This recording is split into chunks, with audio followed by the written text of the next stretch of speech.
passed out architecture and I went to someone for a project. Nakshe banate ho. It hurt me. I'm not the one who is doing nakshas. Then it took a long time for me to understand that maybe I am not ready for the world outside, or the world is not ready to understand what I possess in terms of my skills. Isn't it, Rishi? Long time, I think it is 25 years back, I struggled. Have you heard about what happened to people, and I know it is very dark humor right now, but who cross a certain age after living into an orphanage? 18 साल आप खत्म करते हो ना. If I am in an orphanage and if I complete 18 years, I am pushed out. Now you are on your own, right? We have taken care of you for 18 years, or whatever time I was there in the orphanage. Now you go out. Imagine what happens to that kid or that young adult as such. Hasn't seen outside world. He haven't interacted with anyone outside apart from the orphanage, and he's out. We don't think of them, do we? That is what exactly was happening to the architecture students. 5-year course, one of the longest, I believe. Yes. 5-year course. And if you want to do masters, 2 more years. Right? If you want to do PhD, 3 more years minimum. So it took a lot of time of your life in order to get this. Like when I was meeting the fellow speakers here, she said I am architect. Right? So वो बोलने के लिए 8 साल लग जाते हैं. Right? अगर मैंने MBBS किया होता, I would be starting with a salary of 100,000 rupees a month, 1 lakh रुपया minimum, isn't it? So I was kind of confused, and to be honest, when Milind approached me, I thanked him first of all and Sonia, because she brought him to me that somebody is thinking about this generation here, especially to the architecture. ये organisation जो है वो builders association को represent करती है. हमारे clients हैं developers, builders, सो हम उन्हें सर्विस देते हैं. अगर वो हमें सपोर्ट करते हैं तो बहुत बड़ी बात है, क्योंकि हमारा क्लाइंट हमें सपोर्ट कर रहा है एज अ प्रोफेशनल ऑल्सो. तो ये जो हमें सपोर्ट मिला है क्रेडा MCHI से, इससे हमें काफ़ी बूस्ट मिलेगा. जो डेवलपर्स हैं, बिल्डर्स हैं MMR रीजन में, उनके पास अवेयरनेस जाएगा आर्किटेक्ट्स क्या करते हैं और क्या क्या कर सकते हैं. जो सिर्फ डिज़ाइन नहीं करते, सिर्फ प्लानिंग नहीं करते, लेकिन प्रोजेक्ट मैनेजमेंट हो या रिसर्च हो, काफ़ी चीज़ें हैं जो करना ज़रूरी है.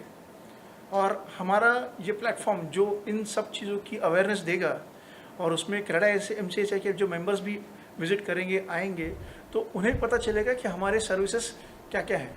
तो होपफुली हम उन्हें और बेटर सर्व कर पाएंगे थ्रू दिस प्रोग्राम.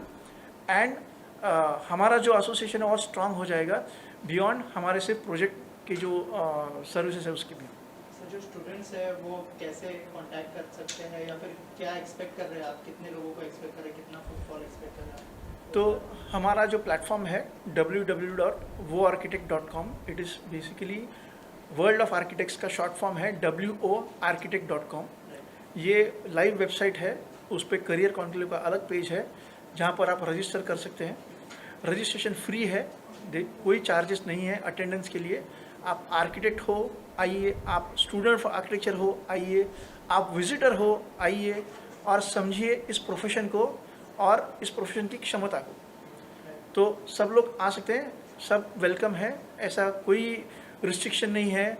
ये बहुत इंक्लूसिव प्लेटफॉर्म है जहाँ पर कोई भी आके विजिट कर सकता है. ऑल्सो मैम, जब मैं सुन रहा था तो आपने एक मेंशन किया था कि लोगों को कंफ्यूजन है जब आप आर्किटेक्ट बोलते हो, कोई इंजीनियर समझता है, तो इस बारे में कुछ बताइए कि वो बात मैंने बहुत राइट. कंफ्यूजन तो है, बिकॉज जब पेरेंट्स एडमिशन लेने आते हैं आर्किटेक्चर में तो पता ही नहीं होता आर्किटेक्चर क्या उन्हें दे पाएगा. तो हमें पहले ओरिएंटेशन पेरेंट का देना पड़ता है, 5 साल का लंबा कोर्स है.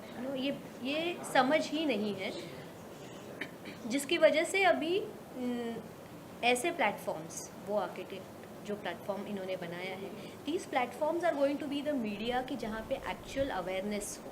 आप किसी भी अभी आप छोटे ये मीम्स इंस्टाग्राम पे और यहाँ पे देखते हो, तो आर्किटेक्ट क्या है, तो शायद बिल्डिंग बनाता है, पता नहीं ड्राइंग बनाता है, एक छोटे से लेवल तक उसको सीमित कर दिया है, which is not the case.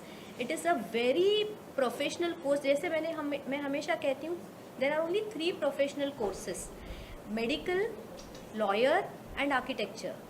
बाकी सारे कोर्सेज जो हैं वो सर्विस ओरिएंटेड है. आप इंजीनियरिंग में जाते हो तो आपको पूछा जाता है सिविल में जाना है, मैकेनिक में जाना है, आप ऑलरेडी चूज़ करते हो, है ना. जब आप डॉक्टर बनने जाते हो तो पूछते नहीं हो आपको सर का बनना है या पेट का बनना है या दिल का बनना है, क्योंकि वो एक ओवरऑल प्रोफेशनल कोर्स है. वैसे ही आर्किटेक्चर है. आर्किटेक्ट के पास बहुत सारे एरियाज़ हैं जिसमें उसे मास्टरी मिलती है, और इसीलिए फील्ड्स भी उतने उसके अवेलेबल होते हैं. And this is the main importance कि ये अवेयरनेस नहीं है, कन्फ्यूजन है. एंड आई थिंक वो आर्किटेक्ट जैसे प्लेटफॉर्म है जो इसे अभी सबके सामने लाएंगे, and they will let us know that yes there are so many avenues available as an architecture profession. मेरे करियर में प्रॉब्लम क्या? कौन से करियर में? आर्किटेक्चर के. आर्किटेक्चर करियर में प्रॉब्लम मतलब करियर चूज़ कौन सा करना है. अगर आपको पता ही नहीं है कि आर्किटेक्चर के बाद आपको करना क्या है तो आप कंफ्यूज होते हो. बच्चों को लगता है सिर्फ बिल्डिंग्स बनानी ही आर्किटेक्चर है. दैट इज़ नॉट, वो सीमित नहीं है आर्किटेक्चर के लिए. आर्किटेक्ट स्टूडेंट को शायद थोड़ा बहुत अंदाज़ा है क्योंकि इतने सारे सब्जेक्ट्स है, ह्यूमैनिटीज़ है, कंस्ट्रक्शन है, बहुत सारे अलग अलग सब्जेक्ट्स है. Graphic designer, there is an architect, एक फील्ड है जहाँ पे अभी ग्राफिक्स मतलब हम सिर्फ कार्ड्स देखते हैं कि कार्ड्स है. ग्राफिक डिज़ाइनिंग ये नहीं हुआ. जब आर्किटेक्ट ग्राफिक डिज़ाइनर होता है तो वो जो साइनेजेस है, लोधा है और बड़े दूसरे टाउनशिप्स हैं, उनके यहाँ पे जो अलग अलग साइनेजेस, स्कल्पचर्स और वो सब बनता है, वो पूरा एक अलग प्रोजेक्ट हो जाता है. तो जो अवेयरनेस ही नहीं है, उनको लगता है ग्राफिक डिज़ाइन, तो इसीलिए ये करियर का कन्फ्यूजन है. तो लगता है मैं क्या चूज़ करूँ, पता नहीं होता. तो ये अवेयर करना इज़ वेरी इंपॉर्टेंट. और दूसरी बात ये है कि जो मैं प्रोपोगेट हमेशा करता हूँ, आपका जो भी काम हो वो आपके पर्सनालिटी को मैच होना ज़रूरी है, तभी आप उसमें एक्सीलेंट काम कर सकते हो. अगर आपका पर्सनालिटी मैच नहीं है तो आप मीडिया पर काम करोगे, आपको उतनी ग्रोथ नहीं मिलेगी और सेटिस्फेक्शन नहीं मिलेगी. लेकिन अगर आपके पर्सनालिटी मैच करता है, एंजॉय करोगे, आपको वर्क का बर्डन नहीं आएगा. ये किसी प्रोफेशन में हो सकता है. और एक बार आपने एंजॉय करना लग गया तो आपका आउटपुट में दिखता है, आपके फाइनेंस में दिखता है, आपका एबिलिटीज़ में दिखता है. तो ये जो मैच है वो हर बच्चा आर्किटेक्चर में जाता है, 40 बच्चे जाते हैं, 40 बाहर निकलते हैं, लेकिन 40 के 40 की पर्सनैलिटी अलग होती है. तो वो सेम काम कैसे करे? कोई इवेंट अच्छा मैनेज करता है, कोई लोगों से अच्छी बात करता है, कोई किताब अच्छी पढ़ता है. हर एक का रिस्पॉन्स अलग है, उसका लाइकिंग अलग है. तो एक बार आप बाहर निकल गए तो आपको वो लाइकिंग को समझ के अगर आप करोगे तो दैट इज़ वन. सेकेंड, आपको पता भी होना चाहिए मैं क्या कर सकता हूँ. तो हमारा काम है थ्रू दिस प्लेटफॉर्म आपको फर्स्ट अवेयरनेस देना, देन इवेल्युएट करके आपको हेल्प करना कि भाई ये आपका बेटर एडवांटेजेस पार्ट है, और आपको कनेक्ट करना इधर उस टाइप के एम्प्लॉयर से या फिर इंस्टीट्यूशन से जहाँ आपको ग्रोथ कर सकते हैं. मैम लास्टली आपसे जानना चाहूँगा कि जब कोई स्टूडेंट यहाँ पर आएगा तो क्या क्या इवेंट्स होंगे जो उनको मतलब अटेंड करने मिलेंगे, जैसे करियर काउंसलिंग से लेकर, जैसे मैम ने कहा कि अवेयरनेस नहीं है, अवेयरनेस के बारे में, और क्या क्या मतलब इवेंट्स हों, प्लान है वो देखना है स्टूडेंट्स के लिए, उस बारे में अगर कुछ शेयर करें तो. इवेंट्स के बारे में ऐसा है कि there are going to be exhibitors जो रहेंगे, उनके यहाँ पे वो इंटरेक्ट कर सकते हैं और नॉलेज ले सकते हैं कि कौन से डिफरेंट जॉब्स अवेलेबिलिटी है. Apart from physical exhibitors, online exhibitors भी रहेंगे जो हमारे प्लेटफॉर्म के थ्रू उनको अवेयरनेस होगा कि कितने डिफरेंट जॉब्स अवेलेबिलिटी है. ओके. उसके सिवाय भी अगर हमारे जो स्पीकर्स हैं जो डिफरेंट टॉपिक्स के बारे में अवेयरनेस देने वाले हैं to the visitors who are going to come. So not only the architects who are freshly graduated but the experience architects, जैसे अगर किसी ने 3 या 4 साल का एक्सपीरियंस ऑलरेडी ले चुके हैं as a consultancy in a consultancy firm, लेकिन उनके समझ में अभी आ गया है कि उनका जो इंटरेस्ट है वो में भी पॉलिसी मेकिंग जो है या रूल्स एंड रेगुलेशंस जो अपने कंट्री के फॉर्म होते हैं उसमें उनको ज़्यादा इंटरेस्ट आ रहा है. Okay. After doing the 3-4 years of job. So now how should he differently take his career to different path.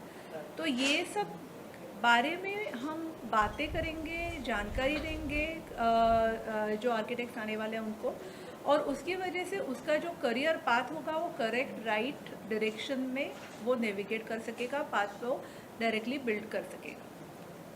Thank you. और कुछ ऐड करना है सर आप लोग? आपको मैं काफी सारे पॉइंट्स ऐड किए। उस दिन भी प्रेस कॉन्फ्रेंस में कुछ पूछना आप तो उसके लिए भी सवाल बचा के रखेंगे और कुछ इंटरेस्टिंग आंसर्स हम भी ढूंढ के रखेंगे। एक तुम्ही सर मराठीत बोलला होतात. मराठीत बोलला. सो एक माझं अपील आहे सगळ्या आर्किटेक्ट्सना. नारायण राणे सर स्वतः येत आहेत ॲज चीफ गेस्ट.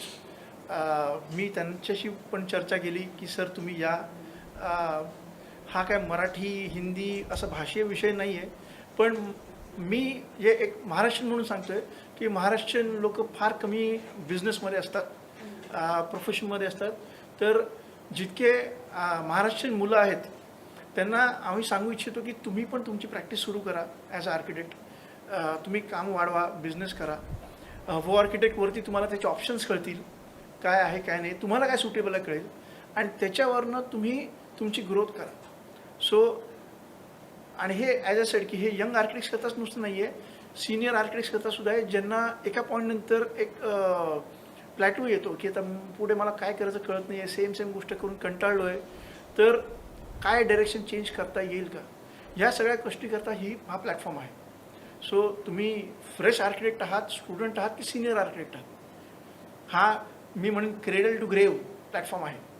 पूर्ण इकोसिस्टम आहे जिकडे तुम्ही कुठेही स्वतःला प्लग इन करू शकता आणि तुम्ही पार्टिसिपेट करू शकता. कोकणातल्या जो निसर्ग आहे सगळा किंवा कोल्हापूर आहे, पुणे आहे, हा जो सगळा निसर्ग आहे त्याच्यामध्ये आर्किटेक्ट जे नवीन जे स्टुडंट आहेत त्यांना कुठल्या प्रकारचं करिअर असू शकेल? तो चांगला प्रश्न विचारला. आमची प्रॅक्टिस प्रिडॉमिनंटली सिंधुदुर्ग रत्नागिरी डिस्ट्रिक्टमध्ये आहे. बरेचसे प्रोजेक्ट आमच्या इथे चालू आहेत आणि सर्वात आय वुड से महाराष्ट्रातले मागासलेले जे जिल्हे आहेत इन टर्म्स ऑफ डेव्हलपमेंट ते हे 2 जिल्हे आहेत ॲज कम्पेअर्ड टू ठाणे और समथिंग. तिकडे आता ग्रोथ खूप येते. कोकण रेल्वे आहे, आपला हायवे बॉम्बे गोवा हायवे बनतो आहे, पोर्ट येत आहेत. सो भयंकर ऑपॉर्च्युनिटी आहे, पण तुम्हाला तिकडे जाऊन त्या कल्चरशी समजून काम करावं लागतं. तिकडच्या लोकांना समजावं लागतं, तिकडच्या पॉलिसीजना समजावं लागतं. तुम्ही मुंबईतल्या डिझाईन तिकडे बसवू शकत नाहीत. आमचे क्लायंट सांगतात तुमच्या मुंबईतले किचन इकडे चालणार नाहीत. तुम्ही 7 फुटात किचन म्हणता, आमच्याकडे 7 फुटात काहीच होत नाही. छोट्या छोट्या न्युअन्सेस गोष्टी आहेत.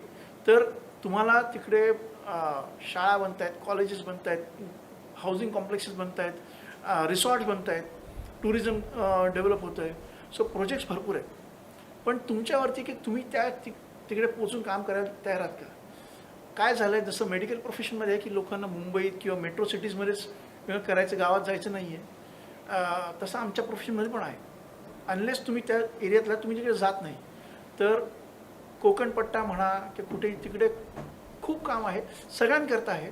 काही कॉम्पिटिशनचं काही टेन्शन नाही आहे, पण जाऊन तुम्हाला काम करायची इच्छा असली पाहिजे. शेवटचा प्रश्न, आर्किटेक्ट आणि हे दोघेही पर्यावरण नाश करतायत की दोघे मिळून करत आहेत की तुमच्याकडे काय पर्याय नाही? आहेत ना. सी आर्किटेक्टच्या शिक्षणातच आहे की त्यांनी पर्यावरणाचा विचार करत हे करायचा आहे. बिल्ट एन्व्हायरमेंटला एक दुसरी साईड आहे नॅचरल एन्व्हायरमेंट, म्हणजे जे आपण बांधतो त्याच्या अराउंड जे काही आहे ते सुद्धा आपल्याला त्याचं जतन करायचं आहे. आणि आम्ही असं बघितलं आहे की आर्किटेक्ट्सना जर त्या प्रकारे समजावून सांगितलं आणि त्यांच्या शिक्षणात ते अंतर्भूत असलं आणि नंतर पण तुम्ही त्यांना त्या दृष्टीने प्रवृत्त केलं तर आर्किटेक्ट्स नक्कीच विकास करता करता विनाश होणार नाही याची पण काळजी घेऊ शकतात. तसं सिंधुदुर्ग जिल्ह्याची बद्दल मिलिंदने सांगितलं की त्या ठिकाणी सुद्धा जर आपण बघितलं तर लोकल मटेरियल वापरून, लोकल टेक्नॉलॉजी वापरून बऱ्याच काही गोष्टी करता येतात आणि लोकांना आजकाल ते हवं आहे. फॉर एक्झाम्पल आता एक डेव्हलपर म्हणाला की माझ्या प्रोजेक्टमध्ये 10,000 झाडं मी जतन केले आणि अजून 10,000 मी लावणार आहे, असं जर म्हटलं तर त्याचा जो सेलिंग पॉईंट आहे तो बराच वाढतो. तर आर्किटेक्ट्सनी पण हा विचार करायची गरज आहे आणि त्यात बरेचसे आर्किटेक्ट ते करतायत. मला असं वाटतं नवीन पिढी जी आपण म्हणतो ती नवीन पिढीला आपण बाकीचं बरंच काही आपण बोलतो की ते या बाबतीत बरोबर आहेत की नाही, पण पर्यावरणाबद्दल नवीन पिढी ही आमच्या मागच्या इतर पिढ्यांपेक्षा खूप जागरूक आहे. आणि आय थिंक ऋषिकेश तुम्ही टक्के ॲड केलं तर मला बरं वाटेल, कारण तो त्या फील्डमधलाच आहे की जतन करण्याचं.